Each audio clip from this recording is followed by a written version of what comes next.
श्री सीतारामचंद्राभ्याम नमः। श्रीमद् वाल्मीकि रामायण किष्किंधा कांड 31वां सर्ग। सुग्रीव पर लक्ष्मण का रोष।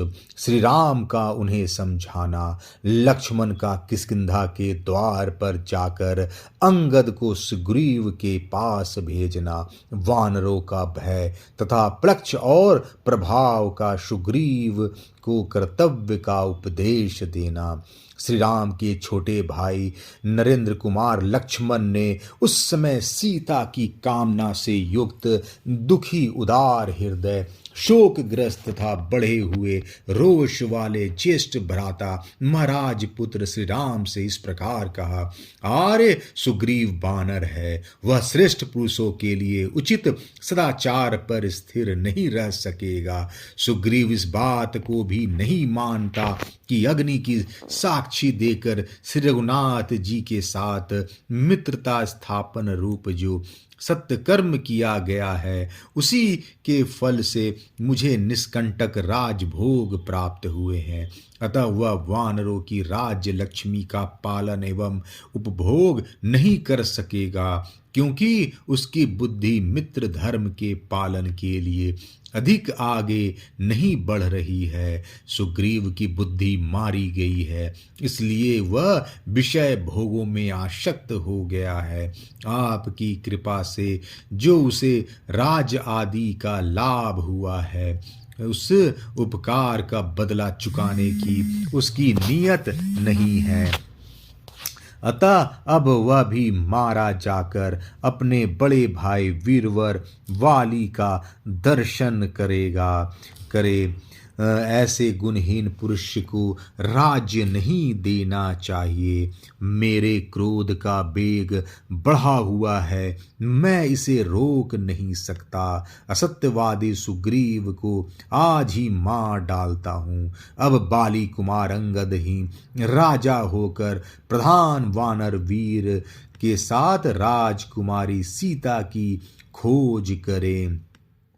यूं कहकर लक्ष्मण धनुष बाण हाथ में ले बड़े बेग से चल पड़े। उन्होंने अपने जाने का प्रयोजन स्पष्ट शब्दों में निवेदन कर दिया था। युद्ध के लिए उनका प्रचंड कोप बढ़ा हुआ था तथा वे क्या करने जा रहे हैं इस पर उन्होंने अच्छी तरह विचार नहीं किया था। उस समय विपक्षी वीरों का संहार करने वाले श्री रामचंद्र जी ने उन्हें शांत करने के लिए यह अन्वय युक्त बात कही। सुमित्रानंदन, तुम जैसे श्रेष्ठ पुरुष को संसार में ऐसा मित्रवध रूप निषिद्ध आचरण नहीं करना चाहिए, जो उत्तम विवेक के द्वारा अपने क्रोध को मार देता है। वह वीर समस्त पुरुषों में श्रेष्ठ है। लक्ष्मण, तुम सदाचारी हो, तुम्हें इस प्रकार सुग्रीव के मारने का निश्चय नहीं करना चाहिए। उसके प्रति जो तुम्हारा प्रेम था उसी का स्मरण करो और उसके साथ पहले जो मित्रता की गई है उसे निभाओ।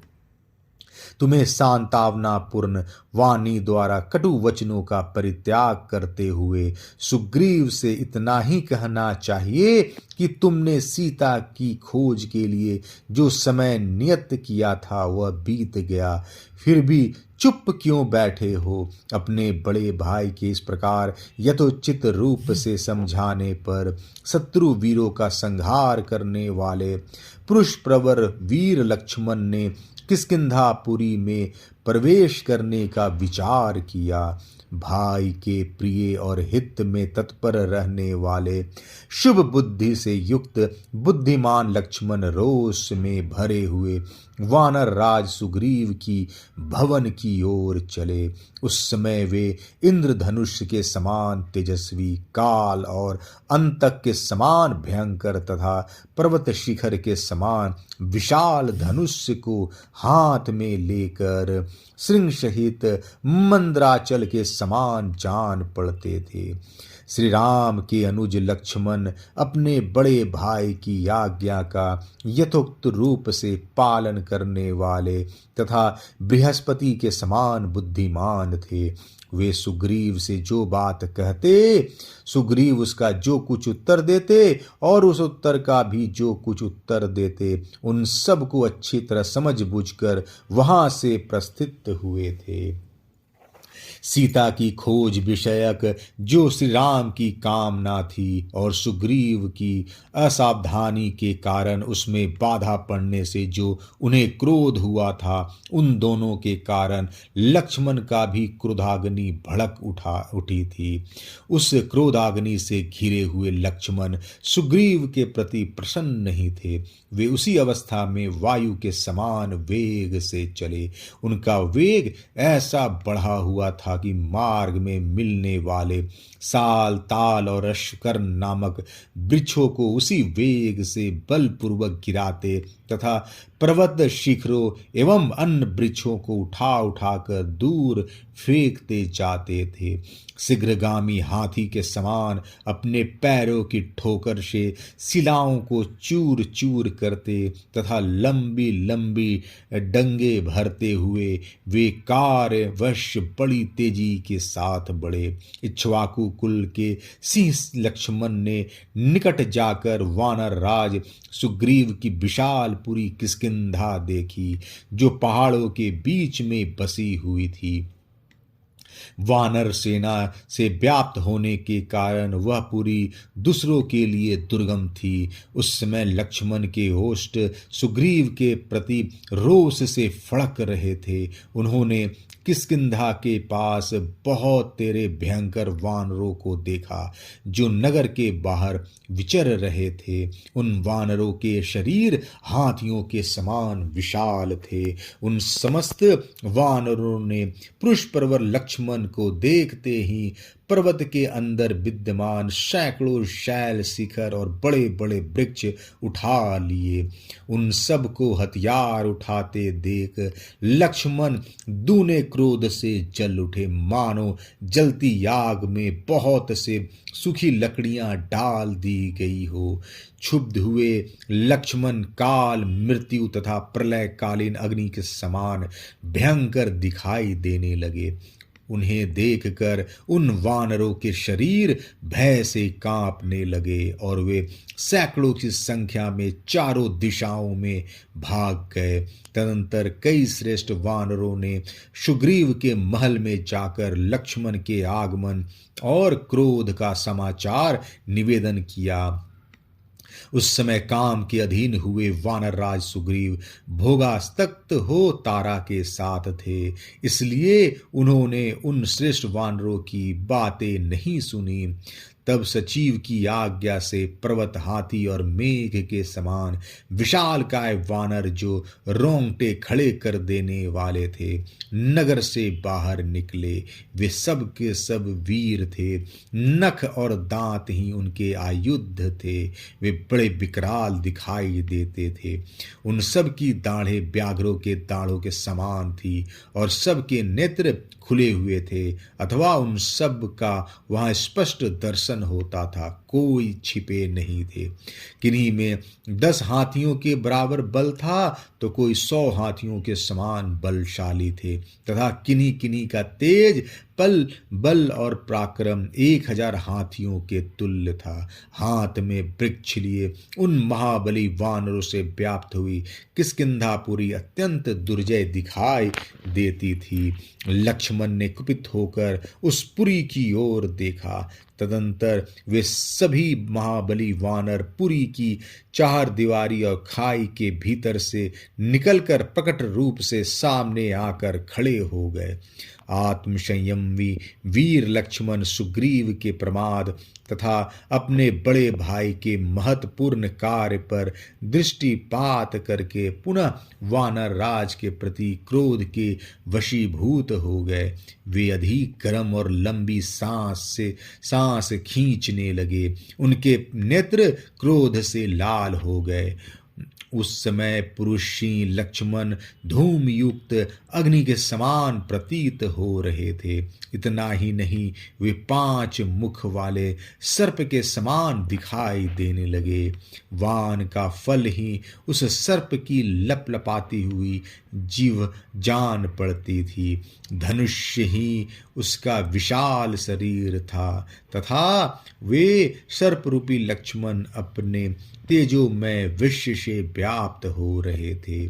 उस अवसर पर कुमार अंगद प्रज्वलित प्रलय अग्नि तथा क्रोध में भरे हुए नागराज शेष की भांति दृष्टि गोचर होने वाले लक्ष्मण के पास डरते डरते गए। वे अत्यंत विषाद में पड़ गए थे। महायशस्वी लक्ष्मण ने क्रोध से लाल आंखें करके अंगद को आदेश दिया, बेटा, सुग्रीव को मेरे आने की सूचना दो। उनसे कहना, शत्रु दमन वीर श्री रामचंद्र जी के छोटे भाई लक्ष्मण अपने भ्राता के दुख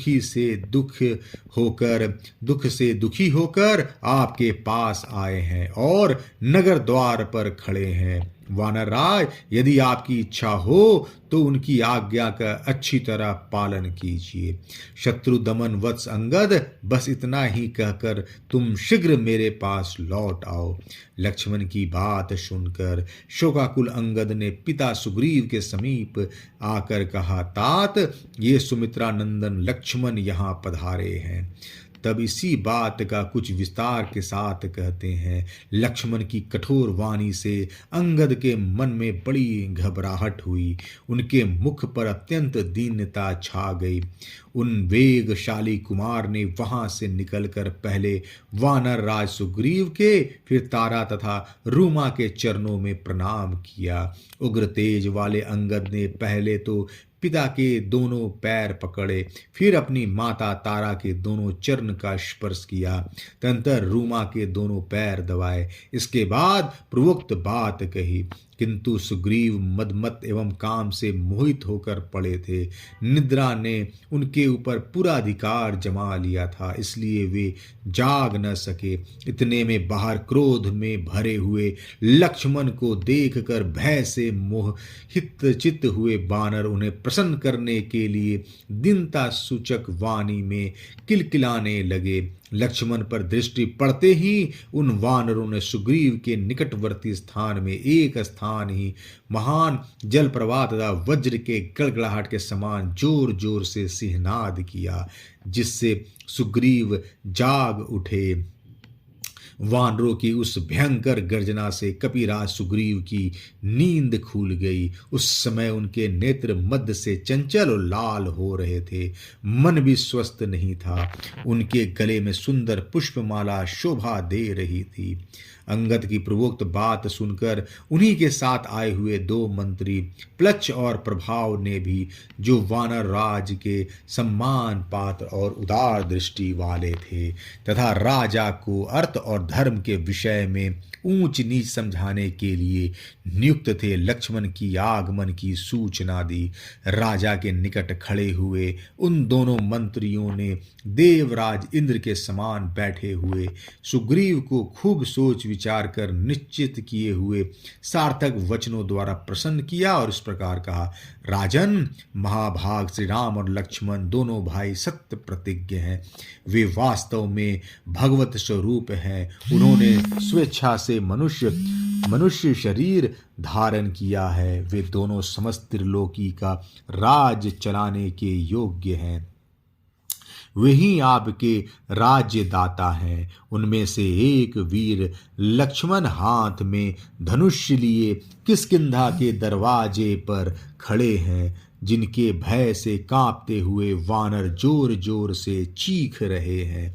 श्री राम का आदेश वाक्य ही जिनका सारथी और कर्तव्य का निश्चय ही जिनका रथ है, वे लक्ष्मण श्री राम की आज्ञा से यहाँ पधारे हैं। राजन, निष्पाप वानर राज लक्ष्मण ने तारा देवी के इन प्रिय पुत्र अंगद को आपके निकट बड़ी उतावली के साथ भेजा है।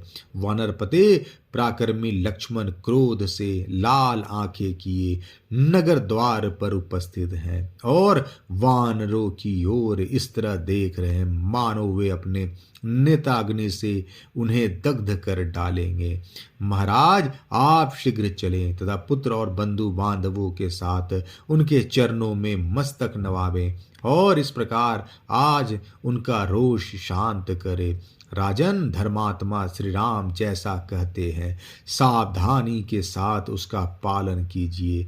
आप अपनी दी हुई बात पर अटल रहिए और सत्य प्रतीक बनिए। किष्किंधा कांड 31वां सर्ग समाप्त। जय श्री राम।